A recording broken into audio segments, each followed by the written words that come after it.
The following is transcribed. Welcome to Condensed Bat-Supe. Now with 66% fewer superheroes than our regular podcast, which makes Condensed Bat-Supe even less nutritious, but still just as delicious. We're featuring episodes of the adventures of Superman without the caped crusaders.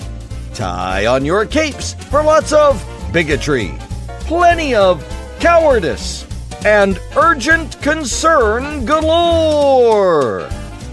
In this edition of Condensed Bat-Supe, the bigots are back and they're targeting kids. Again.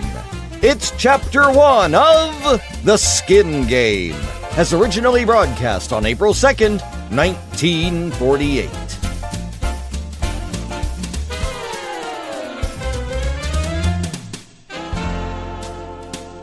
Faster than a speeding bullet, more powerful than a locomotive, able to leap tall buildings at a single bound. Look, up in the sky, it's a bird, it's a plane, it's Superman!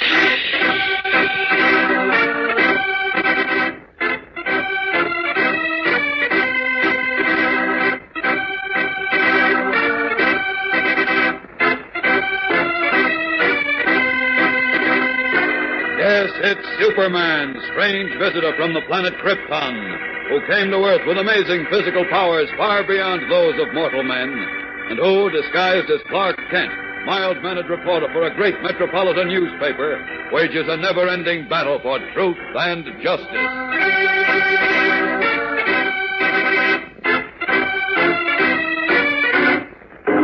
Today, a man who is as yet not known to Superman speaks of a mysterious threat to one of the Man of Steel's closest friends. You say Jim Olsen wouldn't listen to you when you gave him our message about those two kids, Ralphie? That's right, Dad. The punk called me a rotten American and ran me off the field. Okay. That does it then. Now we'll teach that young man a lesson. One he won't ever forget.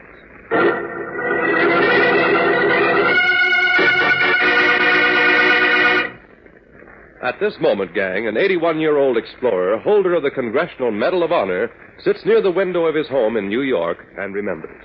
His eyes are feeble from the effects of snow blindness, for 7 trips to the Arctic with Rear Admiral Perry have left their mark. It was way back on April 6, 1909, that Matt Henson went exploring with Admiral Perry, and with him became the first man to reach the North Pole. He first joined Admiral Perry on an expedition to survey a canal across Nicaragua in 1887. And remained with Perry for nearly 20 years. During that time, Matt was rated as assistant to the Admiral and was said to have been the best hunter, dog team driver, and Arctic expert among all of Perry's group. When Perry and his men came within striking distance of the North Pole, the Admiral ordered all others back to the ship, all except Matt Henson. Then the two of them, with their dog team, started the hazardous trek alone over the ice into the frozen wastelands of the Arctic, the dangerous journey that led them finally to the discovery of the North Pole. Since then, Admiral Perry has many times frankly admitted, I couldn't get along without him. And these words are inscribed on a gold medal that was given this month by the Geographic Society of Chicago, one of the highest honors ever given to any man for scientific achievement in the geographic field. And Matt Henson is the first Negro explorer ever to have received it. Together with the Congressional Medal of Honor, which our government awarded him many years ago, this is a fitting tribute to Matthew Alexander Henson, for the great work he has done for his country and for the world.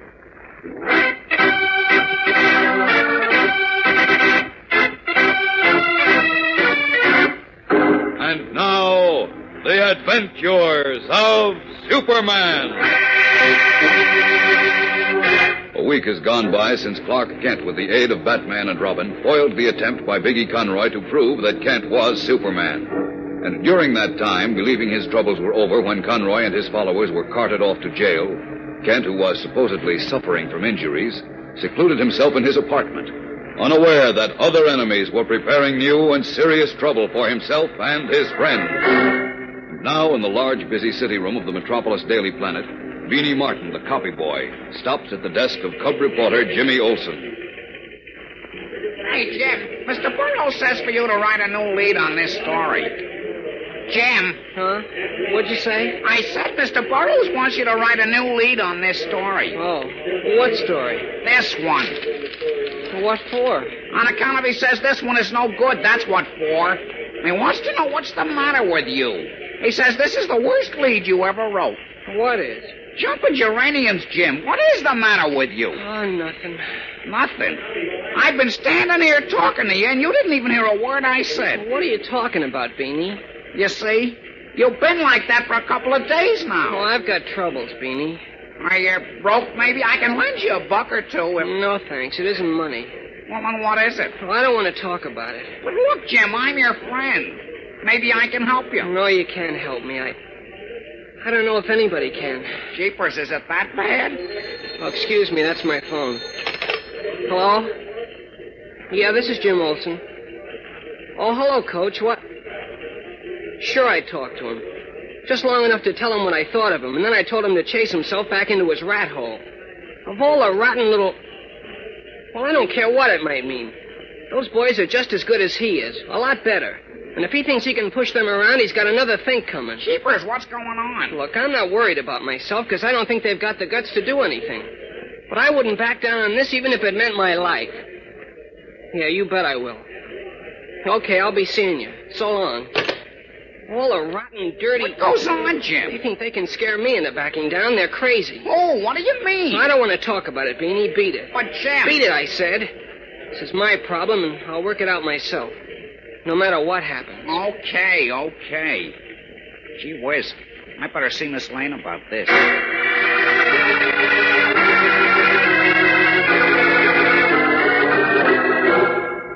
Remember about a week ago, Miss Lane, when Mr. Kent was acting goofy? Yes, Beanie. Not hearing you when you spoke to him and then saying something wacky maybe that didn't have anything to do with what you asked him? Yes, what about it?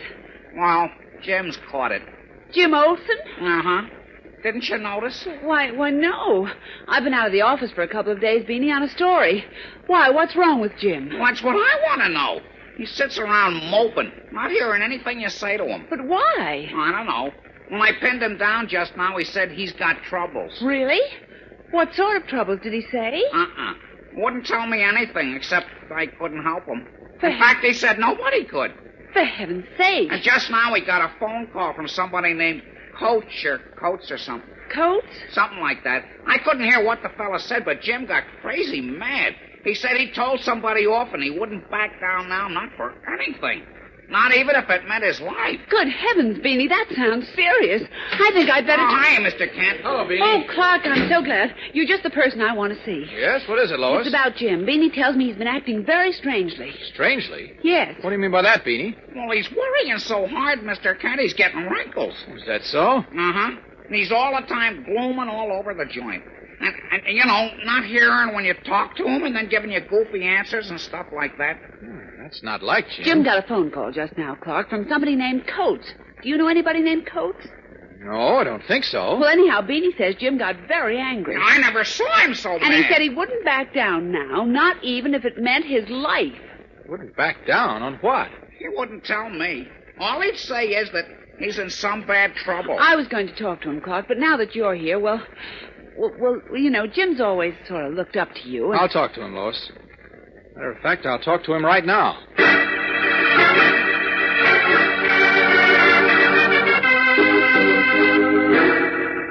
I know you're in trouble of some kind, Jim, and I want you to tell me about it. How did you... Oh, Beanie's been popping off, huh? Well, Beanie's worried about you, and so are Lois and I. You are in trouble, aren't you? Well, yes, I am. Judging by your face, it's serious. Yes, but... Well, I'd rather not talk about it, Mr. Kent. Oh, come on. Now, maybe it would help to talk it out, Jim. I think you know you can depend on me. Oh, of course I do. And I might be able to help you. But, golly, it makes me sick to talk about it, even to think about it. But you are thinking about it, Jim. You're obviously not thinking about anything else. So come on. We've been pals for a long time. Tell me what's wrong, huh? Let me try to help you. Well, look, Mr. Kent, are you doing anything right now? I mean, can you go someplace with me? Well, sure. Any place you say, Jim. Okay, then, come on. But please, don't ask any questions. Why? I'm going to show you something that'll make your blood boil like mine does every time I think of it.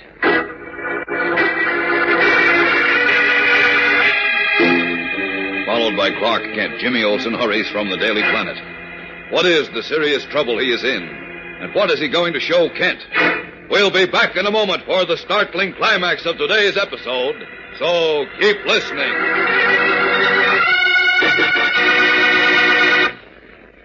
Today, gang, we repeat our call for each and every one of you to join what we call the George Washington Patrol. Now, there are no membership cards required for this, no silver buttons or uniforms. There is only a pledge. A pledge to be taken by all young Americans who want to guard the victories gained for us by George Washington when he was Commander-in-Chief of the American Army. These victories weren't only military ones. They were far more important triumphs, because George Washington fought for equal rights for all men, no matter what their race or their religion. And it is this victory, this priceless gift of liberty, which we must guard today. For liberty and equality must be constantly protected. We must be alert and vigilant. It is up to each one of us to patrol the victory gained for us by Washington, the victory of equal rights for all Americans.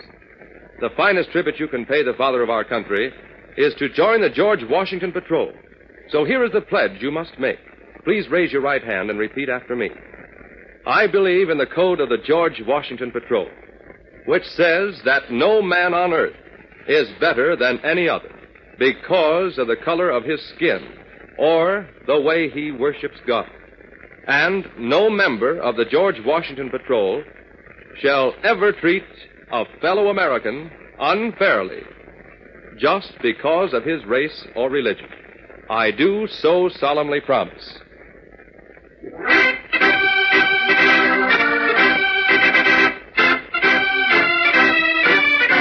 And now, back to the adventures of Superman. Telling Clark Kent not to question him, Jimmy Olsen has taken the man who, unknown to him, is really Superman to the Metropolis Armory, where an indoor track meet is taking place.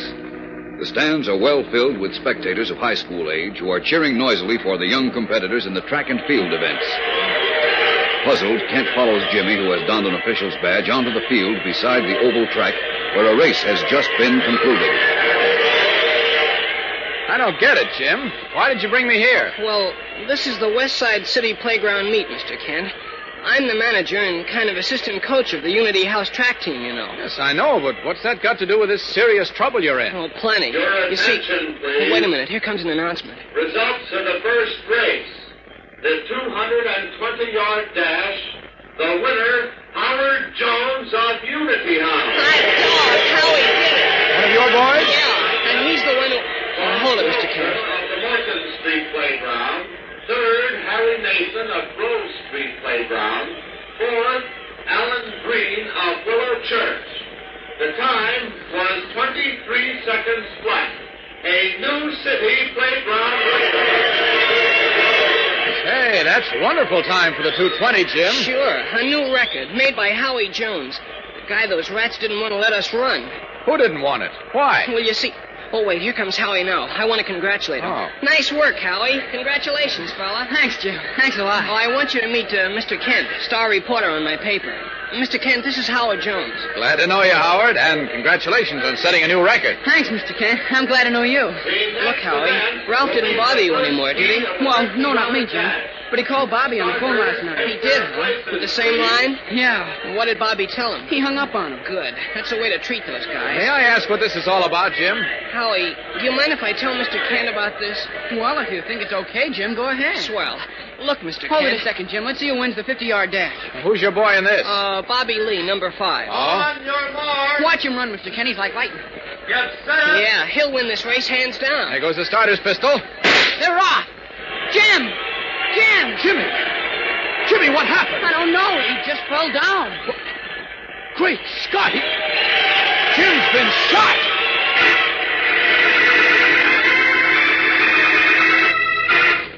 His eyes wide, young Howard Jones kneels with Clark Kent beside the limp, unconscious body of Jimmy Olsen. Who shot the young cub reporter, and why? What is the serious trouble in which Jimmy was involved and about which he has not yet had an opportunity to tell Kent? Fellows and girls, this is the beginning of one of Superman's most exciting and important adventures, and you won't want to miss a single installment of it. So be sure to tune in again Monday, same time, same station, for Chapter 2 of The Skin Game on The Adventures of Superman.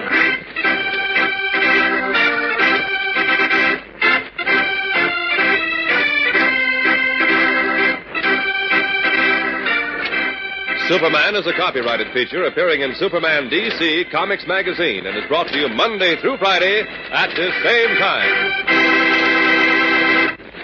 This program came from New York. Stay tuned to your mutual station for Captain Midnight, which follows in just a moment.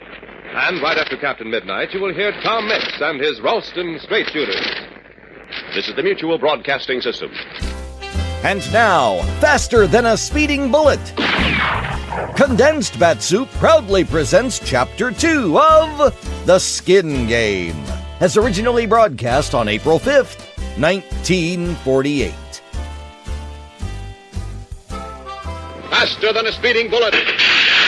More powerful than a locomotive. Able to leap tall buildings at a single bound. Look, up in the sky. It's a bird. It's a plane. It's Superman.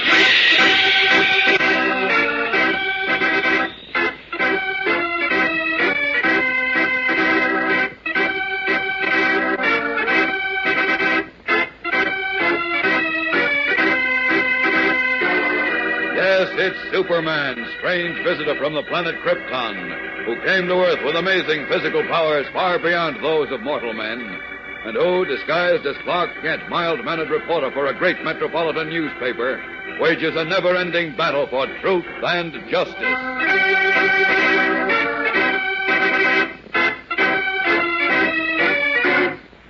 Today, in his guise of reporter Clark Kent, Superman sets out grimly to track down whoever was responsible for shooting Jim Olsen at an interplayground track meet in the Metropolis Armory. For Pete's sake, Sergeant, why don't you hold and search everyone in this crowd? Oh, now, look, why are you letting them leave before we find the man with the gun that shot Jim Olsen? I mean, you calm down for 1 minute, Kent. I'll tell you why. All right, I'm sorry. Please go on. We don't have to search for an armed man. You don't? No. I'm sure we've got the whole thing figured out. We think we know who shot Olsen.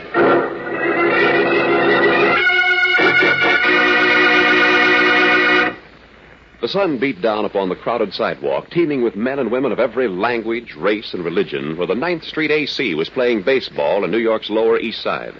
The 9th Street boys weren't big fellows, all around 14, 15 years old.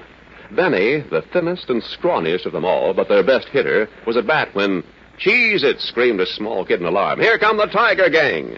Around the corner, on the run, came a mob of 17-year-old mugs, tough, pool room hangers-on, the gangsters of tomorrow, who roared down the block shouting insults as they came.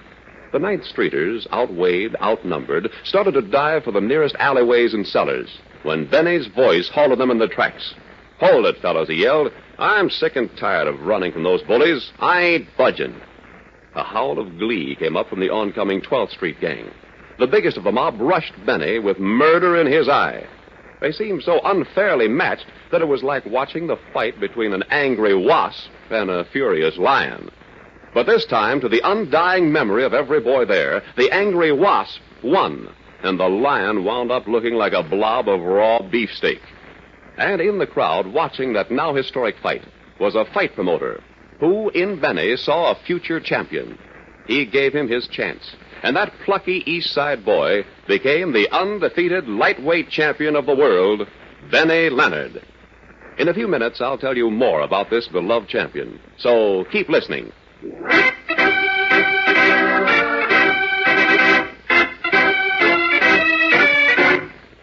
And now, the adventures of Superman. For several days, Jimmy Olsen, cub reporter for the Metropolis Daily Planet, has been acting strangely, and in a telephone conversation with an unknown person, was heard to say that he would go through with something, even if it meant his life. Then to reporter Clark Kent, who, unknown to all, is really Superman, Jimmy admitted that he was in serious trouble. Finally, he agreed to take Kent into his confidence. First, however, he asked him to accompany him to the local armory, where the Unity House track team, of which Jimmy is manager, was competing with several other playground teams. But as Kent, Jimmy, and a young Unity House runner named Howard Jones heard the crack of the starter's pistol announcing the beginning of a race, Jimmy suddenly spun about and fell to the ground, unconscious. He had been struck by a bullet. As we continue now, it is a few minutes later. The track meet has been halted and police officers have taken charge. In a dining room downstairs, Kent and Howard Jones stand by tensely as a doctor examines the pale and silent Jimmy Olsen. How is he, Doctor? Is he... Just a minute, Mr. Kent. Will he live? Oh, yes, son. He'll live all right. Oh, thank heaven. Oh, gee, that's swell. If the bullet had come an eighth of an inch closer, though, it would have penetrated his skull. Gosh. Fortunately, though, it just grazed him, with enough force to stun him. Are you sure, Doctor? I mean, he's all right otherwise? I think so. I can't see any other injuries. He should recover consciousness in a few minutes. Oh, that's fine. Something very important I must find out from him at once. I'm afraid that will have to wait, Mr. Kent. What do you mean? He should rest and be kept very quiet for a day or two. Oh, I see. I can't possibly permit you to question him before, well, tomorrow at the earliest. Yes, of course, I understand. I just hope that won't be too late. You see, I think Jim knows who shot at him. I mean to get my hands on whomever it was if it's the last thing I ever do. Mr. Kent, I don't think he meant it. You don't think who meant to what, Howard? Well, what I mean is, well, I can't imagine anybody shooting Jim. He's such a swell guy. Just the same, somebody did shoot at him. Tried to kill him. Whoever it is may still be in the armory, and if he is, I'll find him. I'll be back soon, Doctor. You wait here for me, Howard.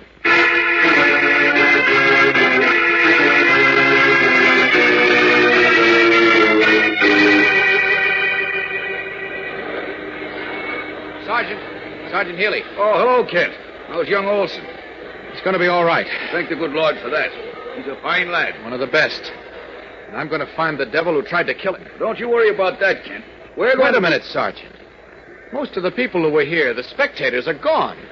Why didn't you hold them? There was no reason to. Most of them were youngsters. No Besides... reason? Wait a minute. What's the matter? I'm looking for the gun. What? I'm looking for somebody with a gun. If he hasn't left yet, I'll spot him. Look, Kent, do you think if anybody in here did have a gun, he'd be waving it around for us to see? No, of course not. He'd have it hidden in his clothes. Then how do you expect to see it? Huh? Maybe you'd think you're Superman. Yeah, maybe. What? Skip it, Sergeant, skip it. No, I'm afraid he's not here now. Who isn't? The man, whoever he is, who shot Jim. Nobody in the crowd here now has a gun on him. I don't know how you know that. But anyhow, the man with the gun didn't get away, Kent. What? He didn't get away. We've got him. You have? Sure. But I don't think he's a devil like you called him. I'm thinking it was an accident. An accident? What do you mean? Now, take it easy, chum. I think what must have happened was an accident.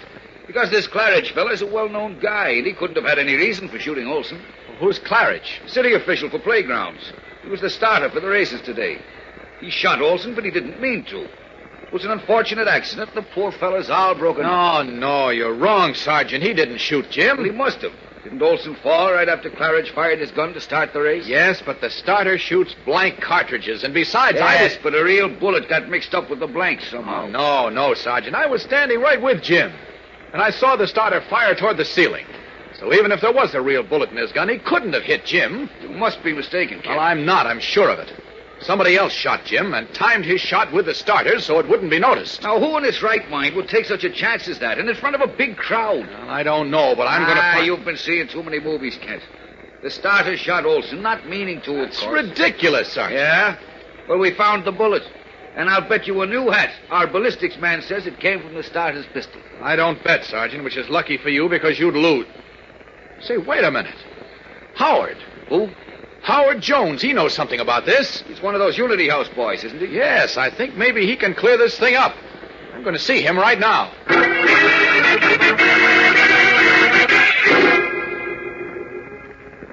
Oh, there you are, Howard. Where's Jim? The doctor drove him home, Mr. Kent. Oh.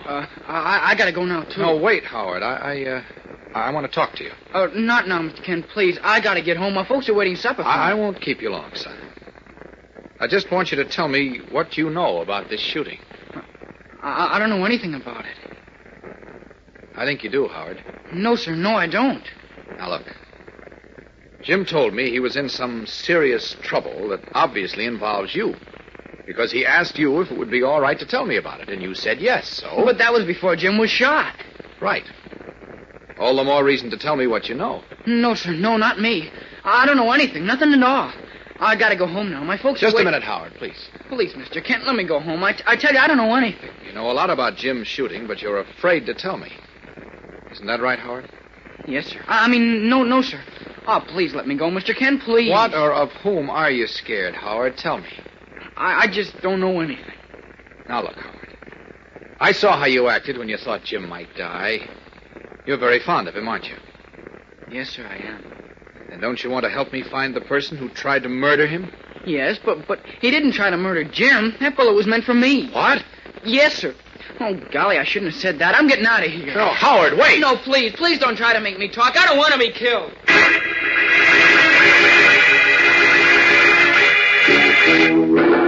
Panic-stricken at what he has said, young Howard Jones darts from the room, and Clark Kent stares after him, worried and puzzled. What did the boy mean? We'll be back in a moment for the exciting climax of today's episode, so keep listening. Anyone will tell you, gang, that Benny Leonard was one of the most honest fighters in the history of boxing. There was the memorable time early in his career when Benny was scheduled to fight a local boy in an oil town. It was a tough town with plenty of money bet on their boy. Just before the fight, 4 armed gangsters crashed into Benny's dressing room. Tersely, they gave him an ultimatum. Either he threw the fight or he would die. Benny Leonard knocked the oil man out in 2 minutes and 10 seconds of the first round. Once back in New York, Benny captured the title of lightweight champion of the world. He was a great champ. Some say he was the greatest that ever lived. He fought everyone who wanted a crack at the title. Guys who had championship stuff themselves. Only Benny Leonard was better. As a youngster, he had licked the prejudiced bullies of the Lower East Side and had nothing but contempt for religious bigotry. In the same way, he had no patience with racial intolerance. At a time when white title holders hid behind the color line to keep good Negro fighters from taking a crack at them, Benny said, "Nothing doing. If the guy's good and entitled to a chance, bring him on." Everyone respected Benny Leonard's honesty. No gambler could come within a mile of him. He fought fair and with the best that was in him. When he finally retired in 1925, undefeated champion of the world, he retired as the most popular and best-loved champ of the ring. The spunky kid from New York's East Side had taken his place among the greatest of all time.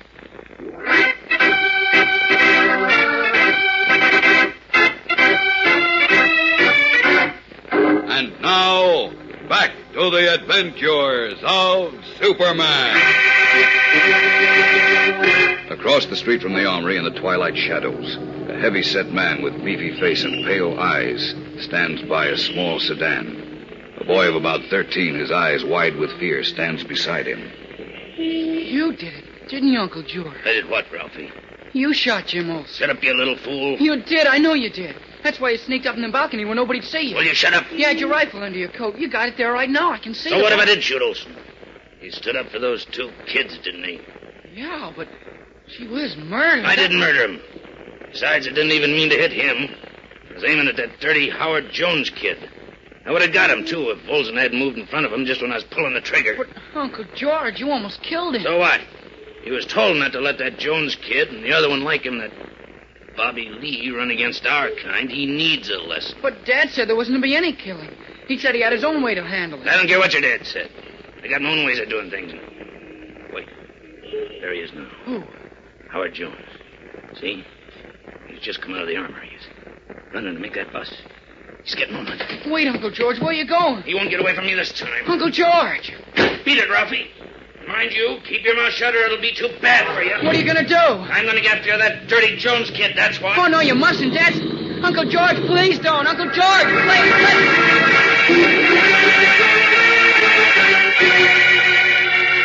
Alarmed, Ralph calls after his Uncle George, who, a maniacal gleam of hate in his pale eyes, is pursuing the bus in which Howard Jones is riding.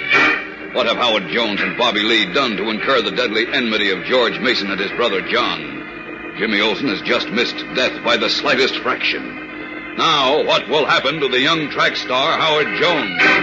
We'll learn the answers to these questions in tomorrow's thrill-packed episode, fellows and girls, So be sure to listen. Tune in, same time, same station, for Chapter 3 of The Skin Game on The Adventures of Superman.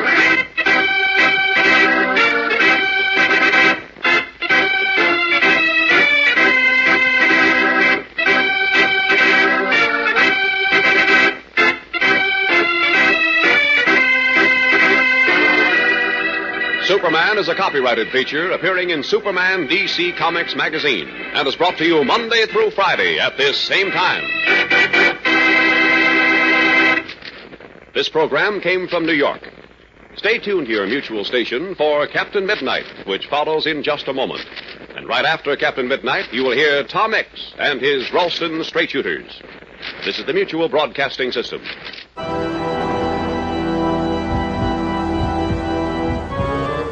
It's time for a Condensed Bat-Supe Extra Helping, because sometimes changing your mission statement can get you into trouble. Meet Larry Lawrence, mild-mannered crime buster. But due to a series of unfortunate events, he's now on the trail of a ghost! But it's his past haunting him that he really needs to be worried about. Will he survive to get the girl? Find out as we visit the Screen Directors Playhouse for their production of Ghost Breakers, as originally broadcast on April 3rd, 1949. From Hollywood, the NBC Theater presents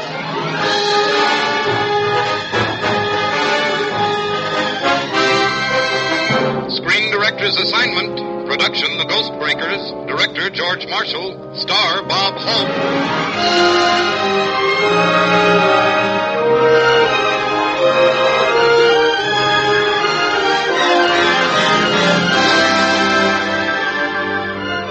The Hollywood Screen Directors present a comedy of terrors, The Ghost Breakers, starring Bob Hope in his original role, and introducing the director of the film, George Marshall.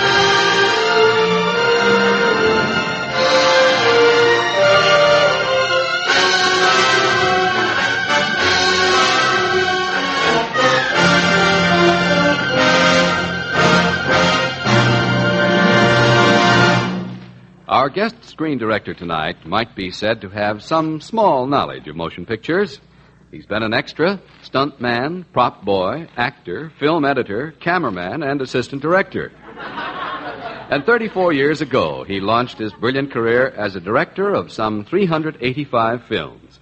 We proudly present the president of the Screen Directors Guild and the director of such fine entertainment as Taproots, The Perils of Pauline, Destry Rides Again, and tonight's story, The Ghost Breakers. Ladies and gentlemen, Mr. George Marshall.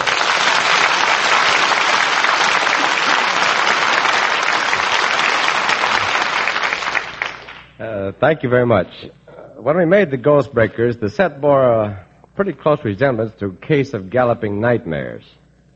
Included in our chamber of horrors were such things as ghosts, bats, zombies, witches, and Bob Hope. Which you can imagine is probably one of the screwiest parlays on record. And here's the result. And on the air for the first time, The Ghost Breakers, starring Bob Hope as Larry Lawrence and Shirley Mitchell as Mary Carter.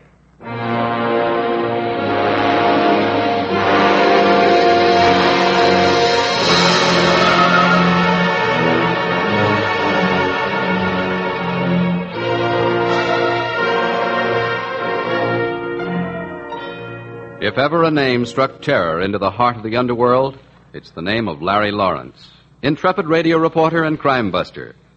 Yet only his closest friends know that behind his simple, vacant, foolish smile hides the real Larry Lawrence, simple, vacant, and foolish. We find him now in his office preparing a last thrill-loaded broadcast before leaving on his vacation. Oh, so you'll clam up on Larry Lawrence, huh? Come on, open up. Open up, I say, or I'll drill a hole clear through you. Okay, you asked for it. Take this. And this. And this. Is there something wrong, Mr. Lawrence? Yeah, I can't get this window open. Here, let me try. It's no use, Miss Coles. It's stuck. I'm a strong man, but... There you are. Miss Coles, I thought I warned you about weightlifting on office hours. There's a Miss Mary Carter to see you, Mr. Lawrence. Miss Carter? Is she a redhead, or are you wasting my time? You know, I'm due on the air in 15 minutes, and I'm waiting for Raspy Kelly. Well, she says it's very important, Mr. Lawrence. And she's a blonde. Oh, then put her in category 7B. I'll see her when I get back from my vacation, and tell her to leave her telephone number and waist measurement. Mr. Lawrence, please. Please, I'm Mary Carter. I'm sorry, miss, but I'm working on my secret invention. A real invention? Yep, it's a bottle preparation for women who want to get their face lifted. How does it work? I mix nitroglycerin with cold cream. That just goes to show how tough a woman has to be when she deals with Larry Lawrence. Oh, then you're really Larry Lawrence. The brave, strong, dashing Larry Lawrence I've always heard about. Well, what are you waiting for, Miss Coles? Go somewhere and flex your muscles. And tell me when Raspy Kelly comes in. Yes, Mr. Lawrence. Mr. Lawrence, I need your help. Ah, yes, don't you all? Poor girl. But I'm dated up for the next month, perhaps someday in May around apple blossom time. You don't understand. Mr. Lawrence, you're famous as a crime breaker and gang breaker. And there was that wonderful week in Duluth when I was a home breaker.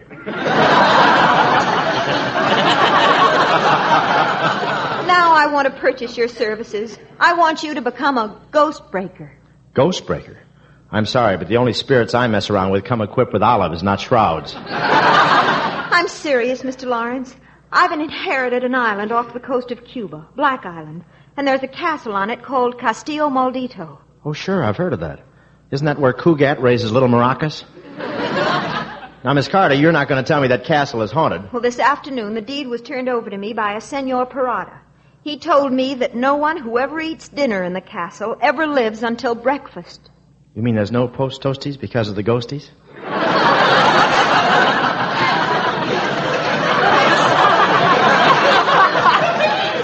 Yes.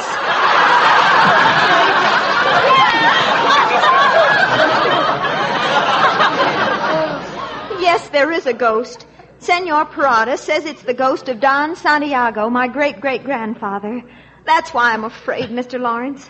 Now, if you'll come with me to Castillo Maldito, I'll see that your time is well paid for. Yeah, but why let a few ghost rumors frighten you?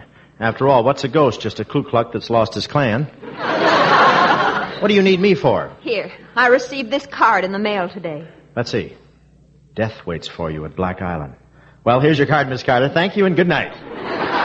You mean you're afraid? You, Larry Lawrence? Afraid? Me? Listen, I'm one of the bravest gumshoes in the business. Well, you're acting like a child. Okay, so I'm one of the bravest bubblegum shoes in the business.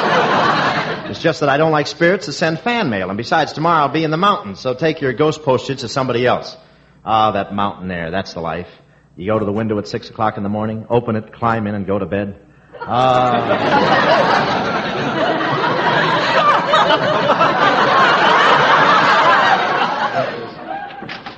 Mr. Kelly is here, Mr. Lawrence. Oh, fine, I'll see him right away. Miss Carter, if you want an expert in things that go boo-boo-boo, I've got a friend named Crosby. Why don't you see him? No one else will do, Mr. Lawrence. I'm sailing for Cuba tonight on the Rexitania. If you change your mind, I'll be waiting for you in my stateroom. Hiya, Larry. What do you say? Well, hello, Raspy. Say, you sound better. Did you get the frog in your throat a fresh lily pad? I got another Frenchy Duval story for you. It's a killer. Oh, ho, ho, ho. Yeah, and so is Frenchy Duval. Say, does he know you're giving me these stories? Sure, he loves it. Good publicity. I know. I plug him or he plugs me. What have you got? Frenchy has himself a new racket. Here's how it works.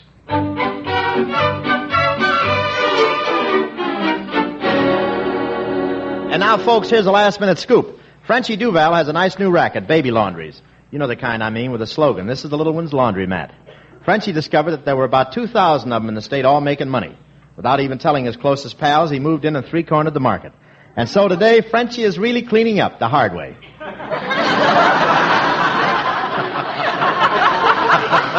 This is Larry Lawrence saying good night. Larry Lawrence will return to the air 2 weeks from tonight with more lowdown on the underworld. Now, a word about Cronin's coffee. Well, that's that. One more week on the air without a rest, and I'd begin to look like Bob Hope. Mr. Lawrence. Oh, hello, Miss Cole. Did you hear the broadcast? Wasn't I great? Wasn't I terrific? Frenchy Duval is on the phone. Wasn't I just leaving? Wonder if he's sore. Courage, Camille. Hello, Frenchy. What's new? Got a tip for you, Larry boy. Shoot.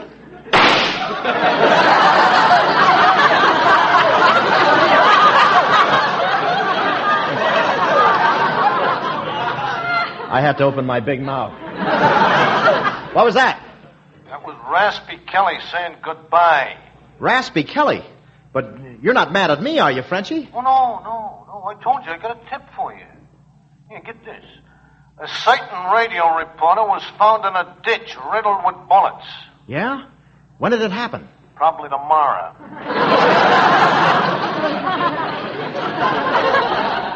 Wow, that's what I call hot news. Tell me, hey, Frenchie. Oh, not me, not little old Larry. I'm going to put somebody on the spot, boy. Miss Coles, hand me that bottle of spot remover. Hey, Lawrence, I'm taking care of myself. Personally. Oh, Frenchie. Frenchie boy, speak to me. Hello, Mort. Come to think of it, hello, mortician. Why did I bother paying this year's income tax? Where are you going? Cuba. Miss Coles, when it comes to ghosts, I'd rather see one than be one.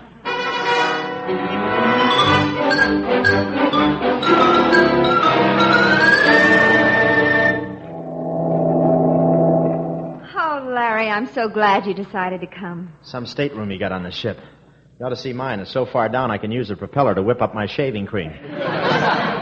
Say, did you see President Truman in swimming when we passed Key West? No, which one was he? The one in evening clothes.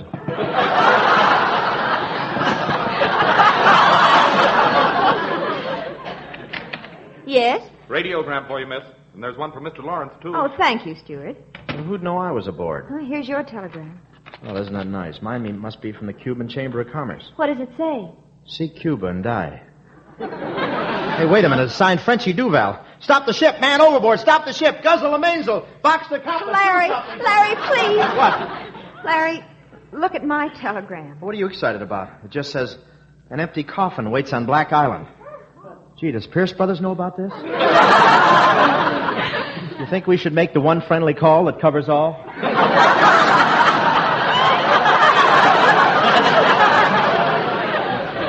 Larry, I'm scared. And it's signed, Senor Mertis. Muerte. In Spanish, that means death.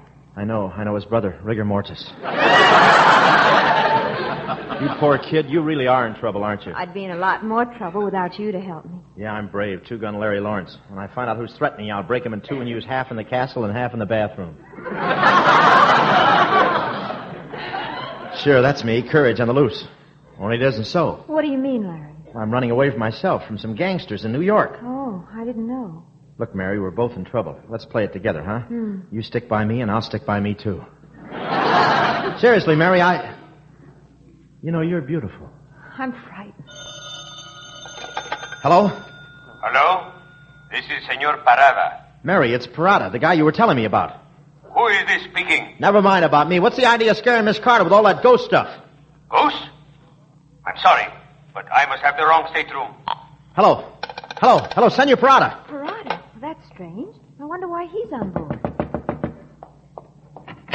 Yes? Oh, I noticed Miss Carter's name on the passenger list. Is she here? Why, yes, I'm Miss Carter. Who are you?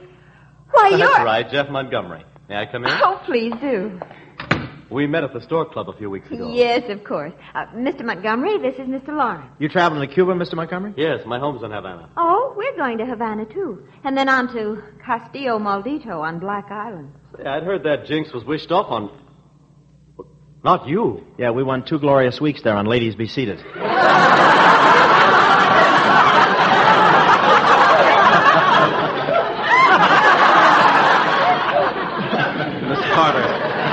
Carter, that place is evil. There's the legends about the ghosts. And there's said to be a zombie on the island, the son of the native woman who looks after the place. Zombie? Yes. Some voodoo priests seem to have the power to bring the dead back to life. You see them once in a while walking around with despondent, hopeless, staring eyes. You mean like Republicans? Please be careful, Miss Carter. If you insist on going to Black Island, be sure you go well protected. Well, what do I look like, an egg beater? There's nothing on that island but ghosts, evil spirits, and zombies. Ghosts, evil spirits, and zombies. When's the next boat back to New York? But what about Frenchie Duval? Him. He's just trying to kill me, that's all. Between Black Island and Frenchie Duval, I'll take... Yes, Larry. I'll take... Darling. Black Island, here I come.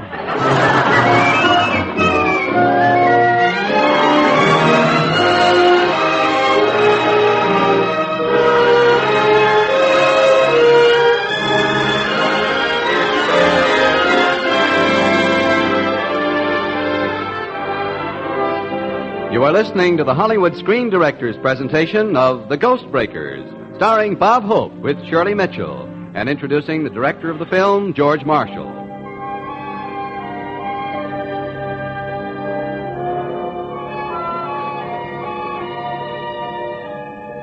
Black Island, its silhouette broken by the menacing outline of Castillo Maldito against the night sky. And approaching the island, a small rowboat carrying Larry Lawrence and Mary Carter. Boy, no wonder the native boatmen won't come here at night. Look at the place. What a ruin. Looks like CBS pulled a raid on it. Just a few more strokes, Larry. We're almost there. I've been hauling on these oars so long that my blisters are forming pyramid clubs. Here's the dock. Here. Let me help you out. Oh, thank you. There. Lafayette, we are here. I think Lafayette's here, too. It's probably the old woman caretaker that Jeff told us about. She may be just trying to scare us. She's wasting her time. We're scared already. Uh-oh. There she is, Mother Zombie. The moon has risen. My son is walking. The zombie walks. Taxi strike, huh?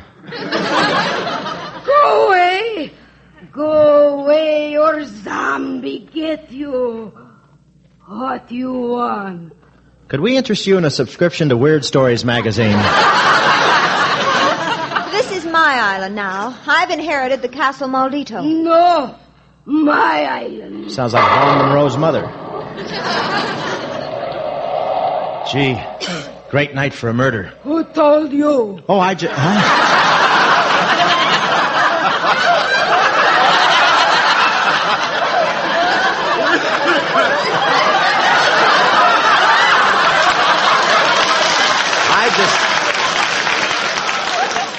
I thought I was going to get the laugh, you know?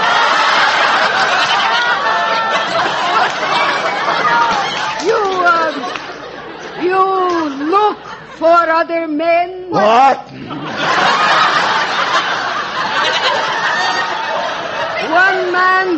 One man come in big plane. Other men come in boats. 2 boats. Tell me, does the Greyhound bus make a rest stop here? You go. I get zombie. Give my regards to Boris Karloff.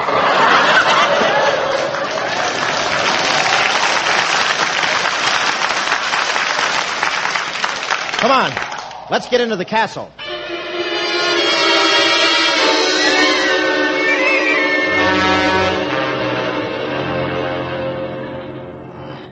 Hand me the flashlight, Mary. There. Oh, golly, what a place. I wonder who lived here last. Must have been Jolson. The front porch is down on his knees. Larry, look over there. Turn your flashlight to the left. A suitcase. It's almost new. One of the people who came to the island must have left it here. Let's see the initials. FD. Frenchy Duval. Frenchy, come on, let's get out of here. Lawrence, stop, I'll shoot. There he is. Put out the light. Okay, here, behind this post. Thought you'd get away from Frenchy Duval, did you? Where are you, Lawrence? Come out. I'm not here, I'm over there. Let's go. Here, in this room. Well, now we know who one of our guests was. What about the other two, huh? Yes.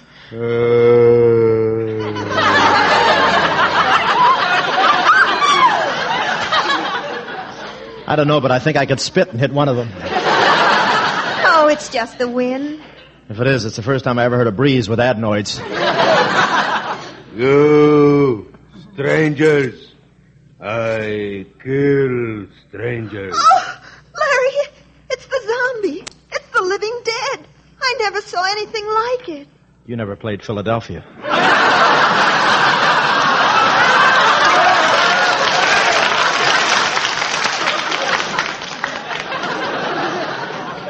Strangers, die.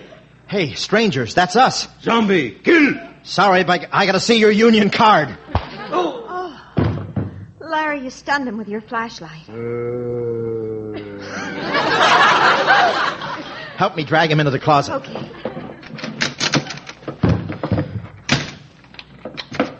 And you told me you were a coward. Yeah, what do you know? I'm brave. Hey, Zom. Everything okay? Te voy a matar, canalla, sin vergüenza. What did he say? He said with men who know their castles best, it's zombies 2-1.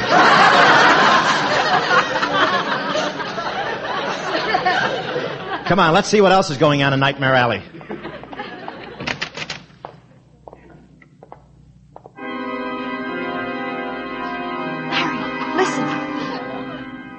If this is a short interlude of organ music, let's switch to another station. Come on, Larry. Let's find out who's playing that organ.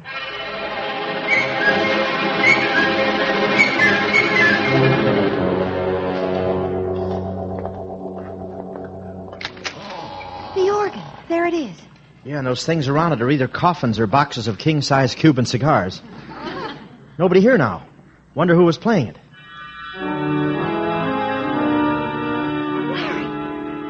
By itself. I don't like it. Petrillo won't like it either.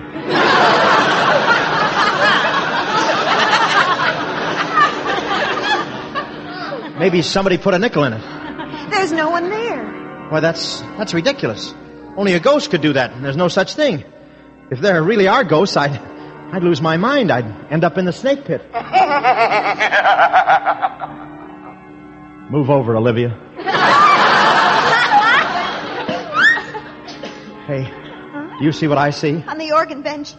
It's coming out of thin air. Too many reducing tablets. Larry, it's a ghost. Man, marching man, find the key and marching man. Maybe they're drafting again. What's he talking about? I don't know. Ask him. You ask him. I feel too ghastly to be ghostly. Marching man, the key is marching man. Look, it's getting up. And floating toward that empty coffin. It's getting in. Gee, that ghost gave some performance. Yeah? Well, wait till you see me in Hamlet.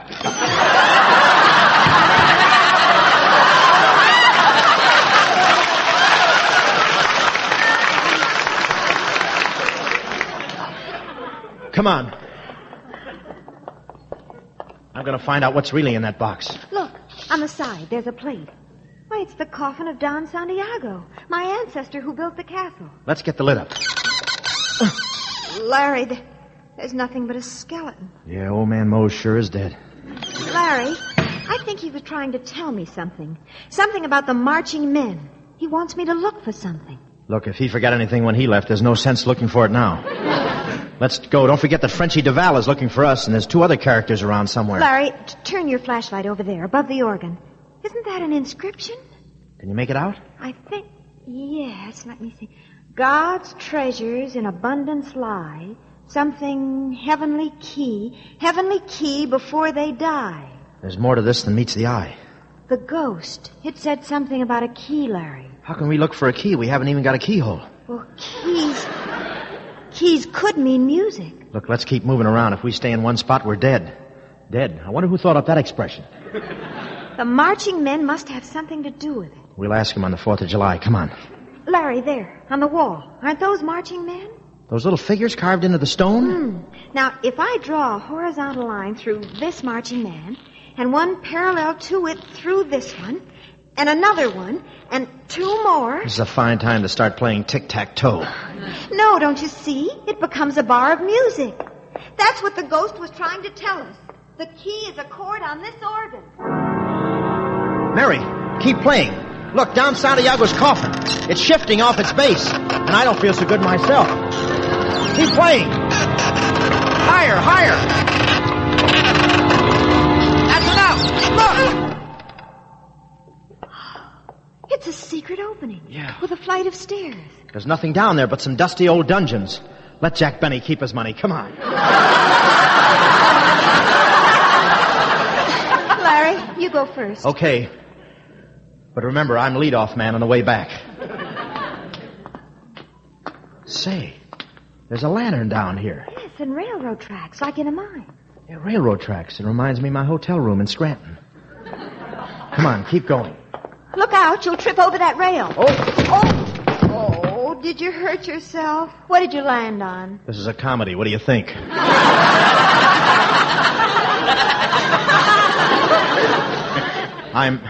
Mary, look at this. What is it? I've seen this stuff before. Silver ore, the real thing. Mary, you're rich. Congratulations, Miss Carter. Senor Parada. So you're Parada. What's the gun for? You can't get away with it. I'll shoot. Now listen, Parada. No, not you. Behind you. Look out! Larry, it's Jeff. Jeff Montgomery. Yes, it's Jeff. It's too bad I had to wound you, Parada, but you'll soon be put out of your misery. Miss Carter, I came here to warn you. He's mad. Insane. Against the wall. All three of you. I warned you, Mary, but you chose to ignore my messages. What's this all about? About a vein of silver as wide as the island. I discovered it, and it's mine. You hear? This mine is mine, and what's mine stays mine. Thank you, Gertrude Stein. Okay, so it's yours, but let Mary go. No! Nobody's going to carry any tales out of here. All right, come on out of there and get you bottled up. Come on. Who's that? Frenchie Duval. It's the police. They've got you trapped, Montgomery. They'll never get me. Not now. This is mine. They'll have to shoot it out. You tell them, kid. Get through. Finish. Never! Never! Oh, Larry, they killed each other. Frenchie and Jeff. I'll match you to see who faints first. Oh, Larry. Move over. Stop hogging the floor.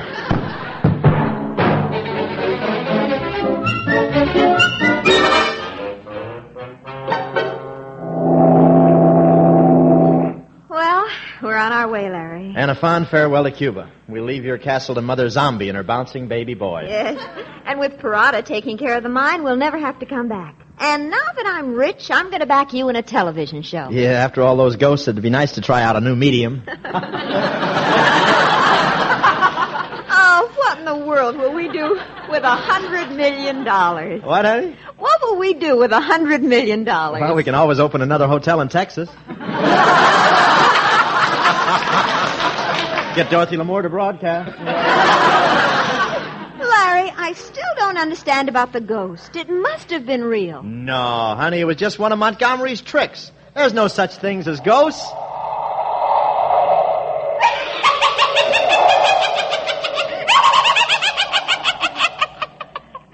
Why didn't we have her sit in the audience?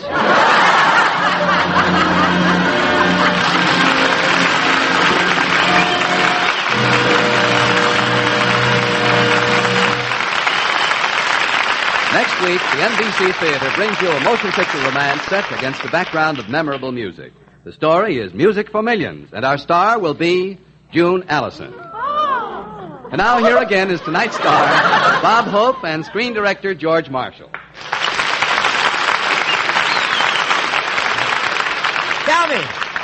Tell me, Georgie boy, Uh-huh. you used to be a fast man with a set of golf clubs. Do you still linger on the links? Sorry, Bob, I don't have time to give lessons. Why don't you buy a good book on the game? Buy one? I wrote one last week in my life's blood on the 6th hole at Palm Springs. There I was, see, George, a 4-iron shot from the green. I was standing like You're this. standing wrong. Get this, kid, always a director. I'm standing wrong. Who taught you how to play golf? Bobby Jones? That's right, he did. Who taught you? Some little Scotch caddy called Crosby. But I don't play with him anymore. Why not? Why not? Would you play with a fellow who puts grease on your putter, cheats on his scorecard by making his nines upside down, builds a furrow on the green with an electric shaver so that the ball has to roll into the cup? Well, no. Well, neither will he. Good night, Bob. Thanks a lot. Good night, folks. Good night, Bob Hope and George Marshall.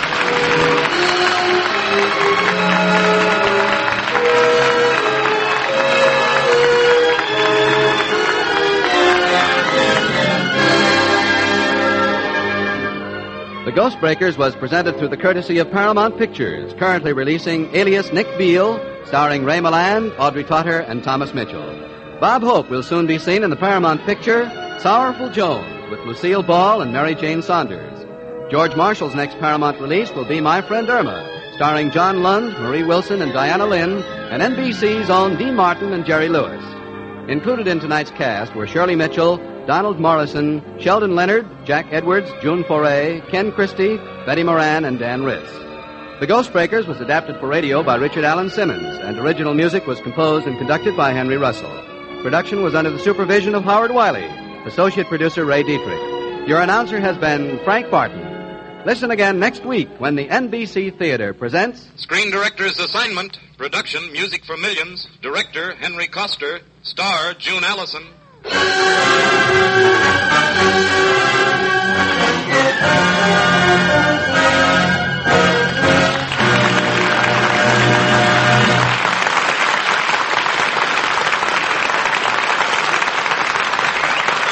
The NBC Theater came to you from Hollywood. This is NBC, the national broadcasting company.